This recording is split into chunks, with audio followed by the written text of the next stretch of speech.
Hello students of class 5. So students ready for today video. This is in continuation of same lesson first, plants increasing their numbers. This is my third video. Now in this video we are going to discuss about dispersal of seeds. Okay. The process of scattering of seeds, fruits away from the mother plants is called dispersal of seed. यह process बीजों का बिखराव कहलाता है. Okay. Agent of dispersal. Dispersal के कितने agent होते हैं? तो डिस्पर्सल के आपको 4 एजेंट्स होते हैं. First, dispersal of wind. Second, dispersal of water. Third, dispersal of animals. And fourth, dispersal of explosion. सबसे पहले हम डिस्पर्सल ऑफ विंड्स के बारे में जानेंगे. जिन प्लांट्स के सीड्स यानी बीज काफी लाइट होते हैं या हेरी होते हैं या जिनके विंग्स होते हैं, वो हवा के बहाव में एक जगह से दूसरे जगह पहुंच जाते हैं, जैसे कॉटन, डैंडेलियन. ओके. अब आइए सेकेंड, डिस्पर्सल ऑफ वाटर. कुछ बीज जिनके आउटर कवरिंग जो होते हैं वो फाइब्रस होते हैं जैसे कोकोनट, या जिनके आपको स्पंजी पार्ट्स होते हैं जैसे लोटस, जो पानी के बहाव में एक जगह से दूसरे जगह चले जाते हैं. एग्जाम्पल मैंने आपको समझा ही दिया, coconut, lotus and water lily. अब आइए थर्ड, डिस्पर्सल ऑफ एनिमल्स. तो कुछ बीज जो आपको कटीले होते हैं वो एनिमल्स के बॉडी के रेशे में चिपक जाता है और बाद में दूसरे स्थान पर जाकर ग्रसित होकर वो गिर जाता है. जैसे एग्जाम्पल में आपको टाइगर नेट, इसके जो बीज जो होते हैं वो आपको कटीले होते हैं. इसके अलावा ह्यूमन बींग्स, एनिमल्स, बर्ड्स जो हैं वो फ्रूट खाकर, फल खाकर उसके बीज जो होते हैं वो फेंक देते हैं. ये भी आपको डिस्पर्सल में आपको हेल्प करते हैं. और आइए लास्ट यानी फोर्थ, डिस्पर्सल ऑफ एक्सप्लोशन. जैसे कुछ फ्रूट्स जो होते हैं जैसे पी मतलब मटर के फली जब आपको पक जाते हैं तो पकने के बाद सूख कर वो आपको दवा में वो विस्फोट होकर उसके बीज जो होते हैं वो बिखर जाते हैं. इसी को हम लोग डिस्पर्सल ऑफ एक्सप्लोशन कहते हैं. Okay, clear. Now next topic है crops and vegetables. Crops, plants of one kind grown by farmers in a particular area or a particular period are called crops. Okay.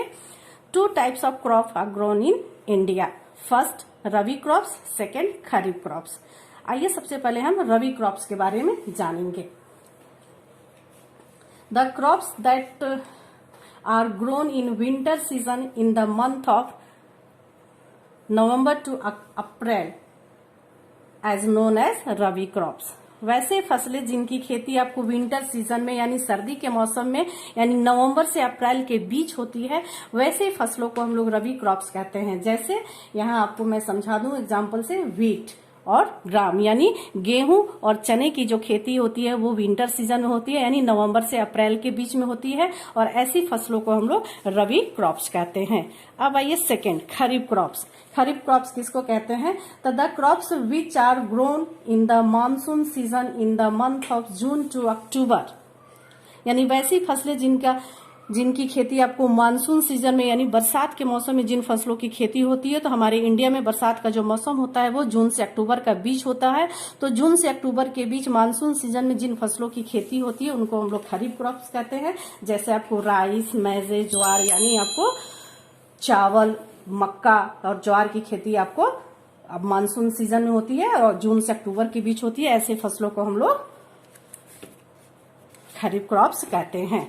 अब आइए vegetables यानी सब्जियां. कुछ ऐसी सब्जियां हैं जिनकी खेती जो होती है वो विंटर सीजन में होती है और कुछ ऐसी सब्जियां हैं जिनकी खेती आपको समर सीजन में होती है. तो विंटर सीजन में किन फसलों की खेती होती है? तो कैबेज, कॉलीफ्लावर, पीज, बीन यानी आपको फूल गोभी, पत्ता गोभी, मटर, सेब, इनकी खेती जो होती है वो विंटर सीजन में होती है. जबकि ब्रिंजल यानी बैगन, पंपकिन मतलब कद्दू, लेडी फिंगर मतलब आपको भिंडी, इन सब्जियों की खेती जो होती है वो समर सीजन में यानी गर्मी के मौसम में इन सब्जियों की खेती की जाती है. Okay.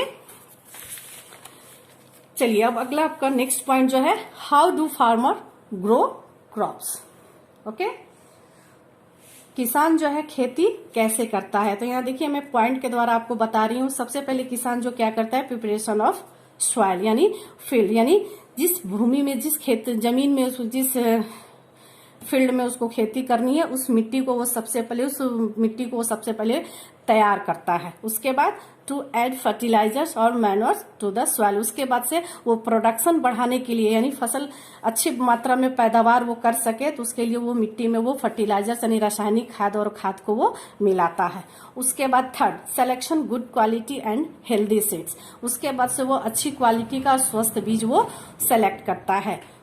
Fourth, sowing of seeds, यानी बीज बोने की प्रक्रिया को हम लोग सोइंग कहते हैं। उसके बाद से किसान जो है वो उस तैयार किए हुए मिट्टी में वो बीज लगाता है। देन इरिगेट सॉइल, उसके बाद से इरिगेट का मतलब होता है सिंचाई करना, उसके बाद से वो सिंचाई करता है। ठीक है, उसके बाद से आइए अगला पॉइंट है वीडिंग। वीडिंग मीन्स होता है अनवांटेड प्लांट, यानी जिस फसलों की खेती किसान करता है तो उसमें कुछ अनवांटेड प्लांट निकल आते हैं, जिसको हम लोग खरपतवार भी कहते हैं। वो मेन फसल के लिए वो हानिकारक होते हैं, हार्मफुल होते हैं। तो अगर उसको हम लोग नहीं, फार्मर्स अगर नहीं निकालेंगे तो वो मेन फसल को जो है वो नुकसान पहुंचाता है। तो वैसे खरपतवार के निकालने के प्रोसेस को ही हम लोग वीडिंग कहते हैं। ओके, अब आइए प्रोटेक्टिंग क्रॉप्स, यानी किसान जो है वो अपने फसलों का प्रोटेक्ट कैसे करता है। तो किसान जो है सबसे पहले वो जानवरों से, जैसे गाय से, बकरी से, वो अपने फसलों को प्रोटेक्ट करने के लिए वो खेतों के चारों तरफ वो बाड़ लगा देता है। अगर फसलों में किसी तरह से कीड़े वगैरह लग गए हैं तो उनके बचाव के लिए वो उस पर पेस्टिसाइड्स का छिड़काव करता है। लेकिन अत्यधिक मात्रा में आपको केमिकल्स का उपयोग करना भी हमारे लिए हार्मफुल होता है। ओके, देन अब आगे बढ़ते हैं। फसल जब पक के आपको तैयार हो जाता है, रेडी हो जाता है, तो फसलों की कटाई की जाती है। फसलों की कटाई को हम लोग हार्वेस्टिंग कहते हैं। And lasting storage of grains, उसके बाद से उस अनाज को हम लोग एयर टाइट कंटेनर में हम लोग स्टोर करके रख देते हैं। Now I am giving some homeworks. First question, what is a monocot seed? What is a monocot seed? Second question, what is germination? What is germination? Third question, what are kharif crops? What are kharif crops? And fourth question, name the condition necessary for germination.